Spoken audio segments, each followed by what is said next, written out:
Hi అండి.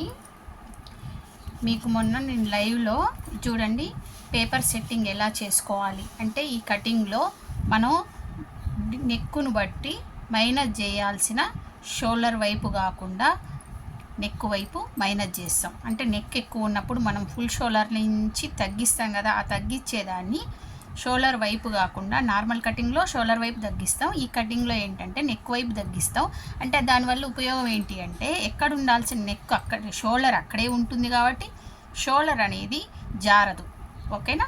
Normal కటింగ్లో ఏంటంటే మొత్తం ఇట్లా పైకి వచ్చి ఇక్కడ డాట్ పెట్టగానే ఇట్లా బయటకు వచ్చి షోల్డరు తగ్గనన్న తగ్గుద్ది, తక్కువ పెడితే ఎక్కువ పెడితే జారిపోనన్నా జారిపోద్ది. అందుకని ఈ కటింగు బాగా సెట్ అవుతుంది అనమాట. ఇక్కడ ఎక్కడ ఉండాల్సిన షోల్డర్ అక్కడే ఉంది కాబట్టి ఈ కటింగ్ అనేది బాగుంటుంది, షోల్డర్ జారే ప్రసక్తి ఉండదు. అయితే ఈ ప్యాటర్న్ తయారు చేసుకోవడం ఎలాగో నేను లైవ్లో చూపించినండి. ఎందుకంటే వీడియోలో స్పీడ్ చేసి చూపించడం వల్ల అర్థం కాదు చాలామందికి. వీళ్ళు ఏదో సరిగా చూపించట్లేదు, కరెక్ట్ మెథడ్ చూపించట్లేదు అని అనుకునే వాళ్ళ కోసం లైవ్లో చూపించిన. ఎవరైనా లైవ్ చూడకపోతే ఈ కొత్త మెథడ్ని లైవ్ ఉంది మన ఛానల్లోకి వెళ్ళి చూడండి. ఇంకోటి ప్యాటర్న్ తయారు చేసుకుంటాం. తయారు చేసుకున్న తర్వాత మనం ఎలా కటింగ్ చేసుకోవాలి చూడండి. ఇలా కరెక్ట్గా వేయాలి.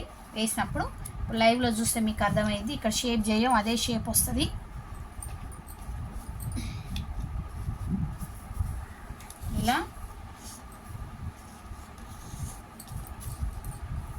ఇలా క్లాత్ మీద పెట్టుకొని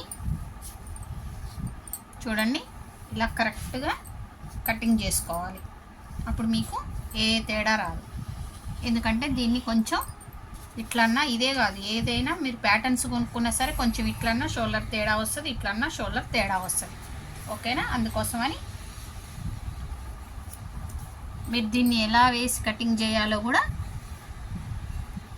నేర్చుకోవాలి. చూసిట ఇలా వస్తుంది అన్నమాట కటింగ్ అనేది. ఓకేనా. మీరు లైవ్లోకి వెళ్ళి దీన్ని ఎలా కటింగ్ చేయాలో చూసి నేర్చుకోండి ఈ మెథడ్ని.